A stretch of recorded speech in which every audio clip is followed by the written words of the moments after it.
Hello everyone, my name is Srinivas Shirge, Assistant Professor, Department of Mechanical Engineering, Vidya Pratishthan's Kamal Nayan Bajaj Institute of Engineering and Technology, Baramati.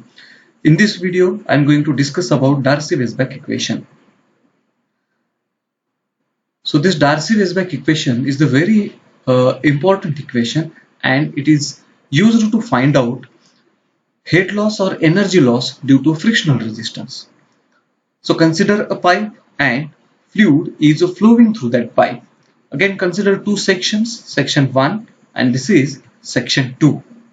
So when fluid is flowing from section 1 to section 2, so friction is there in between the fluid particles and the pipe wall.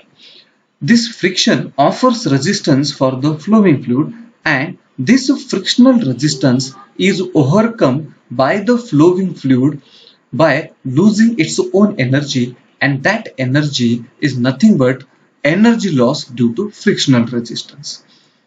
And this heat loss due to frictional resistance is or can be found out by using this Darcy-Weisbach equation.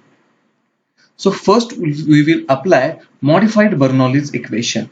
So this is the modified Bernoulli's equation in between these two sections.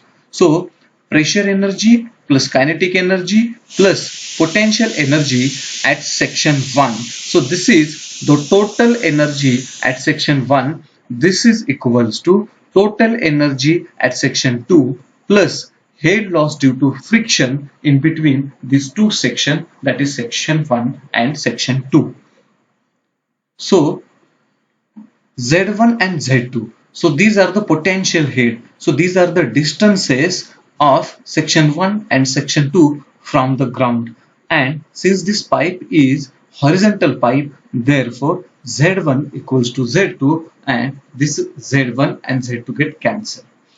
Again, since the pipe diameter is a constant, so therefore velocity at section 1 and velocity at section 2 is also constant. So therefore V1 equals to V2 and this V1 square upon 2g and V2 square upon 2g get cancelled. And finally we will get one equation, that is HF equals to P1 upon rho g minus P2 upon rho g. So P1 upon rho g is the pressure head at section 1 and P2 upon rho g is the pressure head available at section 2. So this equation shows that or indicates that frictional head loss due to friction is equals to the pressure head difference between the two sections, that is section 1 and section 2. So suppose this is equation number 1. So next, the same pipe, the fluid is flowing through that pipe, and consider a control volume in this pipe. The control volume has length L. P1 is the pressure acting on the left surface of the control volume. P2 is the pressure acting on the right surface of the control volume.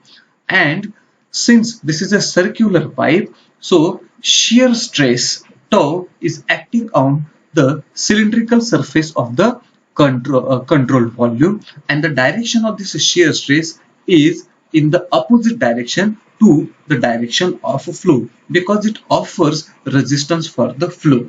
So this is the control volume. So here pressure force is acting on the left surface. Here again the pressure force is acting on the right surface, and here shear force is acting on the cylindrical surface. So first we will try to apply the equilibrium equation to this control volume. So equilibrium equation is summation of all forces equal to 0. So summation of all the forces which are acting on this control volume is equals to 0. So this is the equilibrium equation. So P1 into A. P1 is the pressure acting on the left surface, and P1 into A. A is the area of this surface or the cross sectional area. So P1 into A minus P2 into A. So direction, so this direction, that is what on the left hand side direction we have taken minus sign, and the forces which are acting on the right hand side that is taken as what? Positive. So this is the sign convention used for the summation. So minus P2A minus, so shear stress acting on the left side, so therefore minus shear stress into area. So area is what? Perimeter into length. So perimeter of cylindrical surface into length of this control volume. So now I will write down this equation in terms of the shear stress. So shear stress equals to P1A minus P2A divided by perimeter into length. Next, the shear stress equals to, just I will take here A as a common, and this becomes P1 minus P2 divided by L. So this is the pressure drop over the length into area divided by perimeter. So next we will see about this hydraulic diameter. So this is the very important concept, that is DH, hydraulic diameter, and that is equals to 4A upon P. So A is the area and P is the perimeter. So remember that, and the important thing is what? We can define this hydraulic diameter to any cross section of the pipe. The pipe the cross section of the pipe may be circular, maybe it may be square, rectangular. So for all this section we can define this hydraulic diameter by using this formula, that is 4 into area divided by perimeter. So already we have assumed that this is the circular cross section pipe. So first we will try to find out the hydraulic diameter of this circular cross section pipe. So for the circular pipe, this is the formula, that is 4A upon P for the hydraulic diameter, that is equals to 4 into area of the circular cross section is pi r square divided by perimeter is 2 pi r, and that is equals to 2 into radius. So 2 times radius is nothing but what? Diameter of the pipe. So the hydraulic diameter of the circular cross section pipe is the diameter of the pipe itself. So fortunately in this case, or the cross section circular cross sectional area, the hydraulic diameter is equals to diameter of the pipe. Okay? And to understand this hydraulic diameter, so I am going to give one example of a square so that we can understand the hydraulic diameter. So suppose the cross section of a square shape with side A. So now I want to find out the hydraulic diameter for this square section. So again, the formula for the hydraulic diameter is 4A upon P, that is equals to 4 into area of the square is A square divided by perimeter is 4 into A equals to, so 4A get cancelled. So A is what? A is the side of the square. So hydraulic diameter for the square section is side of that section, that is A. Already we have seen that for the circular section pipe, the hydraulic diameter is diameter of the pipe. So this is about the hydraulic diameter. Now I want to write down this equation or this shear stress in terms of the hydraulic diameter. So already A by P is there in this equation. So just we have to replace this A by P by DH by 4. So A by P equals to DH by 4. So now the equation becomes shear stress tau equals to P1 minus P2 upon L into A by P is replaced by DH by 4. So 1 by 4 into P1 minus P2 by L into DH. So this is the shear stress, and this equation represents the relationship between shear stress and the pressure drop between the two sections of length L. And this, suppose this is equation number 2. So this equation shows the relationship between the shear stress tau and the pressure drop P1 minus P2. In this case, suppose the flowing fluid is ideal fluid. Obviously for the ideal fluid, viscosity is 0. So shear stress is also 0, and when the shear stress is 0, the pressure drop in between the two sections is also 0.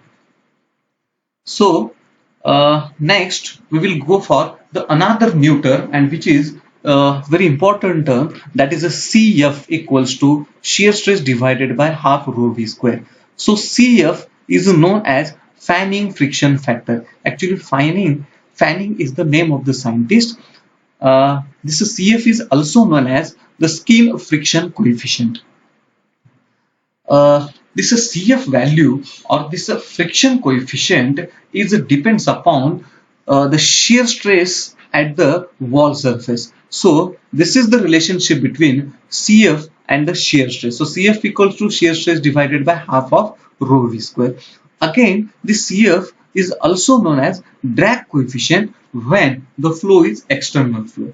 So in this case, that is when fluid is flowing through this pipe, that is the case of internal flow. So in case of internal flow, it is a fanning friction coefficient or skin friction coefficient, but the same concept, that is CF, is used in external flow or when flow is over the body or over the surface, and that CF is known as what? Drag coefficient. In both cases, in internal flow and in the external flow, CF is equals to shear stress divided by half rho v square. But the small difference is there. For internal flow, V is the average velocity, and when we take the same friction coefficient for the external flow, V is the free stream velocity. So just remember this thing. This is very important actually while taking this CF or this friction coefficient. So this formula is available with us about the CF in terms of shear stress. Now I will write down, or we can write down this equation in terms of the shear stress.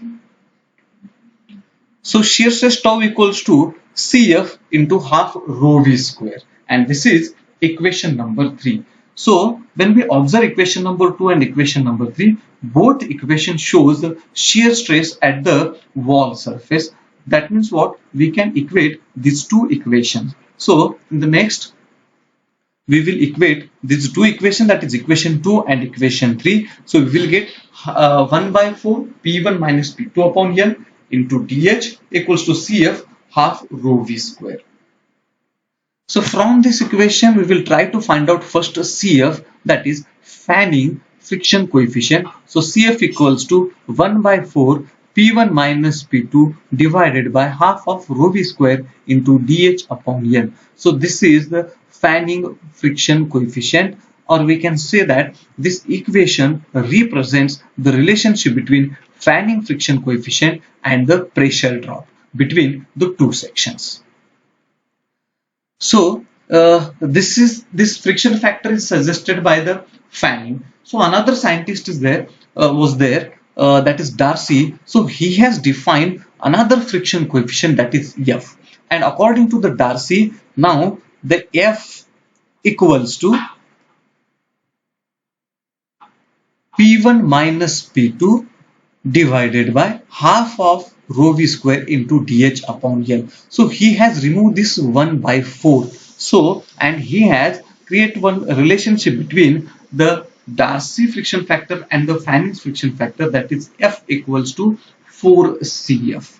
So this F is the Darcy's friction coefficient, and F equals to the relationship between this Darcy's friction coefficient and the pressure drop is this one. So next we will try to find out this P1 minus P2 from this equation, so that we can find out the pressure heat difference, and from that pressure heat difference we can find out HF, that is head loss due to friction. So first we will try to find out this P1 we will try to write down the same equation in terms of P1 minus P2. So P1 minus P2 equals to, so this P1 minus P2 equals to F into half rho v square into L divided by dH. So same thing.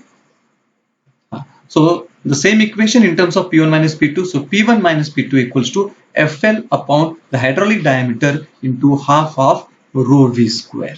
So again we know that P1 minus P2 upon rho g is the pressure head difference between the two sections. So divide both sides by rho g. So divide both sides by rho g. So when we divide both sides by rho g, so on the left side we will get P1 minus P2 upon rho g equals to FL divided by dH into 1 by 1 half rho v square upon rho g. This row get cancelled, and again we know that P1 by rho g minus P2 by rho g, or P1 minus P2 upon rho g, is the pressure head difference And in equation number 1, we have seen that the pressure head difference between the two sections is nothing but the head loss due to friction, that is HF. So I can replace this term or this P1 minus P2 upon rho g by HF from equation number 1. In first slide we have seen the equation number 1, and this I can replace now this P1 minus P2 by rho g by HF. So this becomes HF, so rho get cancelled, so FL V square upon 2G DH. So this is the Darcy-Weisbach equation, which gives the relationship between the head loss due to friction and the which gives the head loss due to friction, and that equation is HF equals to FL square upon 2G DH. So when we want to solve the problem or in practical situation, anyhow, if I am able to find out this friction factor, if I know the length, obviously the length is the known because it is the length between the two sections. Velocity we can find out from the discharge, because we know that discharge Q equals to area into velocity. So from discharge we can calculate velocity. So that means what? L is known, V is known, diameter, hydraulic diameter we can find out. So hydraulic diameter is known.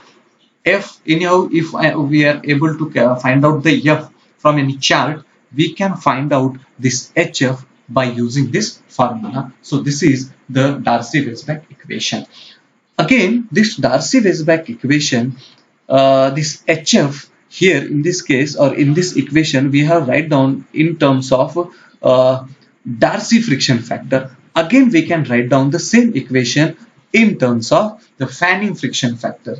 So already we know the relationship between these two friction factor, that is F equals to 4CF. So therefore this equation becomes HF equals to 4CF LV square upon 2GDH. Again, we know that CF is the fanning friction coefficient and F is the Darcy friction coefficient. So now I want to write down this HF. So this available equation, in this equation HF is in terms of velocity. So now we want to write down the same HF in terms of the discharge. So we know the relationship between the discharge and velocity, that is discharge equals to area into velocity. So obviously it becomes velocity equals to Q upon area. So put this velocity equals to Q upon area in this equation. So we will get the head loss due to friction HF in terms of the discharge. So now the equation becomes HF equals to FL. So instead of V, we can write here Q upon A. So Q square upon 2 A square G DH. So again we know that area is what? Pi by 4 DH square, and this area square, so it becomes the whole square. So this HF equals to FLQ square divided by 2 pi DH square upon 4 by square G DH. So this DH square 2 square, so it becomes DH raised to 4 into this DH, so it becomes DH raised to 5. So now the equation becomes HF equals to 8. So 4, the square of 4 is 16. It goes to the numerator, and so 16 by 2 it becomes 8. So 8 FLQ square divided by pi square G DH raised to 5. So this is the equation we got. Again in this case or in this equation, you can see that 8 divided by pi square G is there. So when we calculate this 8 divided by pi square G, because pi is the constant and G is the constant, when we make the calculation of this, so finally we will get the final equation, that is HF equals to FLQ square divided by 12.1 DH raised to 5. So this is head loss due to friction in terms of the discharge, and this is the Darcy-Weisbach equation, that is HF equals to FLV square upon 2G DH. So this is all about the Darcy-Weisbach equation. Thank you.